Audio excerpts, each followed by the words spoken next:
The long Formula One winter break finally came to an end this weekend, and what a way to kick off the season. With only 14 of the 20 drivers finishing the race, lights out in Melbourne, Australia set the stage for what promises to be a thrilling 2025 season. From the constant changes of weather conditions to the intense strategy calls and the first look at this year's rookie class, there is a ton to unpack. Welcome to Penn State Sports Night. I'm Marina Contreiras, joined by Sydney Coxe and Christina Rutherford.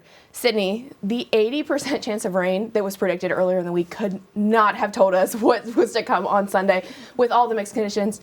How did it affect the race? Well, it was an absolute insane race, as we saw from absolute beginning to end. We had so many different changes between the mindsets of the drivers to the strategy calls that we saw from the teams, between the pit stops. There was no telling of what was going to happen next.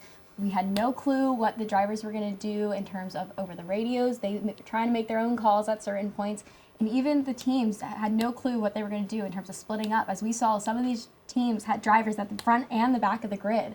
So we really had no clue where some of these rookies were going to turn out because we were starting with some new cars. Some of these drivers, although they started with the cars in the past, may have never driven in these conditions before, and other experienced drivers really have never had a race like this coming into a season where the grid is so tight and compressed. We had no clue what to expect, and the rain really just put it into a perspective that we had no clue where it was going to come out. Yeah, when I was like, oh, it's going to be a rain race, and then we watched qualifying, and Lando got P1, and Max was in P3. We all know how Max usually performs in the rain. In Brazil last year, he went from like 17th to 1st. So I was so expecting Lando to, sadly, probably mess up on turn 1, because he does that sometimes, and Max take the lead, and then that's how the race would go, because that's how wet races go. But no! It changed, and Lando actually saved turn 1 and kept going, and he won the race. But there were still those weird strategy calls, people trying to figure out when to go on inters, when to go on slicks, because the rain started, the rain stopped. We got class 3 rain, but yet they stayed on slicks, and very interesting when it comes to the strategy and all that. Yeah, I think it was definitely something to show, especially when you saw these more experienced drivers struggling, and when you had people like Alonso, Sainz, really struggling to get their grip even later in the race. And then you had some of these rookies really persevering, which we'll see later when we talk about it. But we had such a variety of what was happening during this race, partially because of the rain, but it's also the beginning of a brand new season where we're going to see a lot happening here. Absolutely. Like you said, experience was definitely key, but not just behind the wheel, where even keeping the car on track was so hard. It was also really important to nail the strategy this weekend. All the safety cars brought out when to pit, when not to pit, inters, slicks. What did you make of the strategy? Who got it right? Who got it unbelievably wrong? Because I fear these guys, they really shot themselves in the foot. Yeah, I mean, like, you've got McLaren. They were doing great. They started P1 and P2. They were driving together, and like they were actually doing okay. And then lap 44, they spin out. Oscar, his home race, he goes into the grass, but he does not give up. He was driving a tractor in reverse over like the summer break. He used those skills, and he reversed out of that grass. He finished P9 though, but he came up. He started in the end when after he went off the track, but he went up to P9.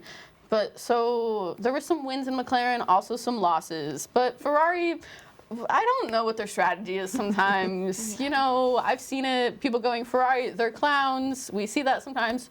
Charles was in a submarine, you know, he was like, it's full of water. And he was like, that must, and then Brian was like, that must be the water. So let's add that to the words of wisdom. Lewis was telling his race engineer to be quiet, you know, very interesting strategies. Yeah, I think we could see that McLaren definitely got the strategy right over here. They were pitting at the right time, even though that there was some talk that Lando wanted to stay out, and he did stay out for quite a bit on those tires.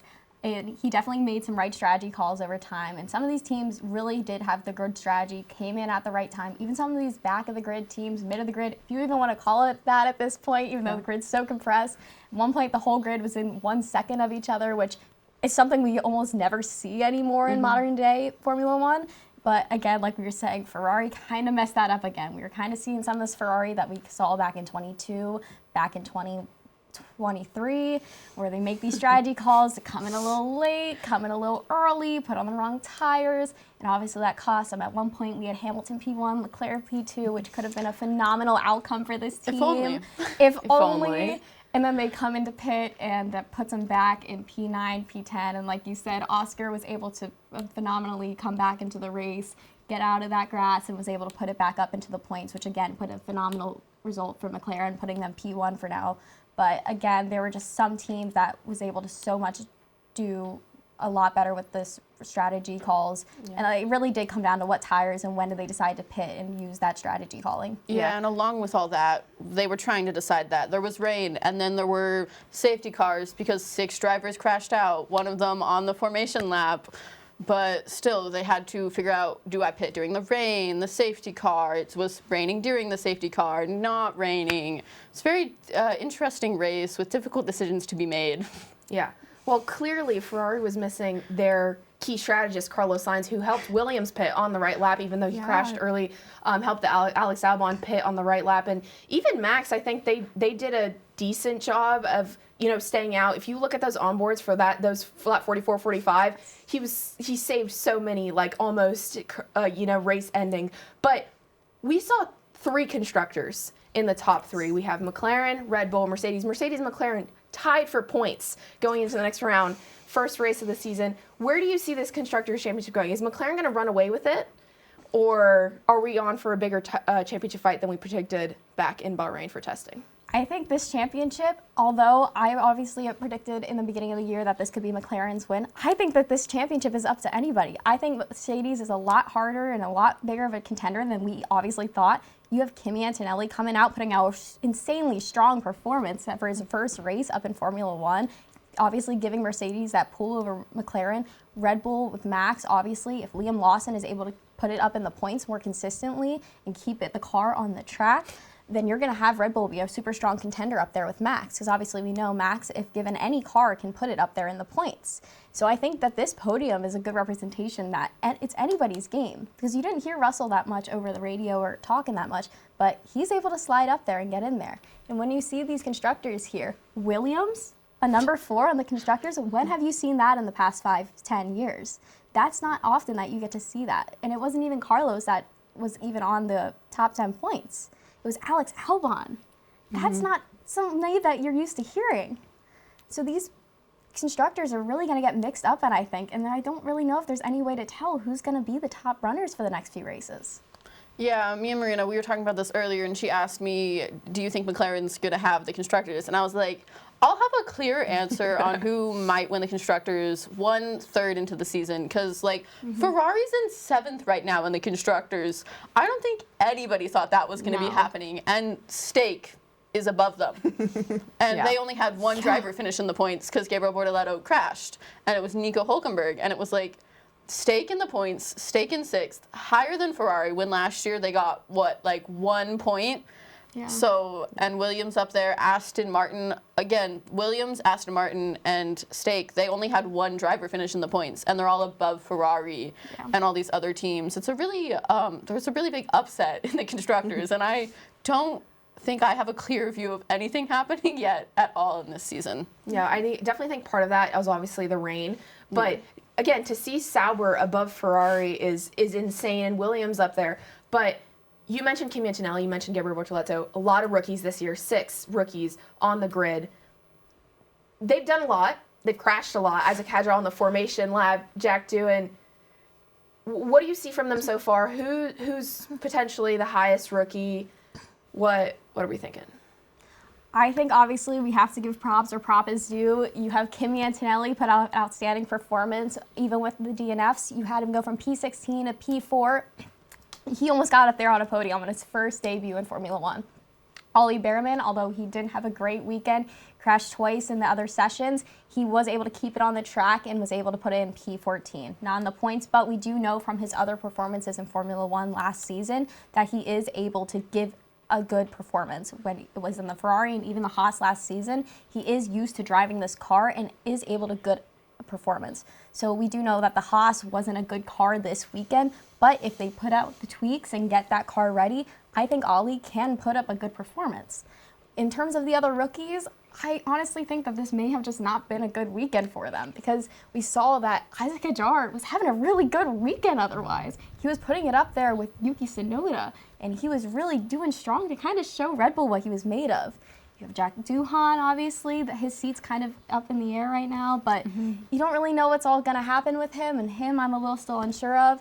Liam Lawson, kind of the same way. I'm still waiting to see a little more from him. And Gabriel Bortoleto, I mean, he outperformed Hülkenberg in qualifying. That was kind of a bit of a shock to me. Yeah, I mean, well, Ollie started P20 and ended P14, which is technically still last because all the 6 drivers below him were a DNF. I'm not calling that last place because that was not P20. He still technically gained 6 positions, and I'm sure he could have done better had he actually gotten time to practice on the track in FP1 and actually had a chance to qualify and not have to sit in the garage. And Kimi, at one point, I was like, George, let Kimi pass. Let Kimi get a podium on his first race. But still, so shocking and like surprising. He did such a good job going from P16 to P4. All the DNFs during the race, really tragic for them, especially Isaac. He didn't even get to start his first race ever. Yeah. And I think with Jack, part of his DNF, it's upsetting kind of because Franco Colapinto, everyone is like, Franco Colapinto's behind you. He's going to take that from you. And it was his home race. And I think there's just sometimes too much stress on these drivers. But also, guys, it's their rookie season. Let them learn. It's okay. Realistically, drivers have like 6 DNFs their rookie season. So they all got one out of the way. I think there's been a lot more pressure on these rookies this year because obviously a lot of them are coming up straight from F2. You have some of them having only 1 season in F2, or some of them have had multiple races in F1. So you've got to see and give them the time to sink in and really get that going. Yeah, I 100% agree. These DNFs, they don't paint the full picture of what the weekend really looked like. I don't remember a time when the conditions were as difficult as they were for drivers on their very first race. It was wet, and then it was a little bit drier, and then it was really wet again, and it was rain and not strategies, and it's crazy. But we will not have to wait long at all to see teams and drivers will form, as round 2 of the 2025 Formula One season will take place in China on Sunday, March 23rd. For Christina, Rutherford, and Sydney Coxe, I'm Marina Contreiras, and thank you for watching Penn State Sports Night. Hey everybody, thanks for tuning in to this edition of Penn State Sports Night. For more content like this and so much more, make sure you subscribe to our YouTube channel and follow us on Instagram, TikTok, and X. For everyone here at Penn State Sports Night, we are Penn State Sports Night.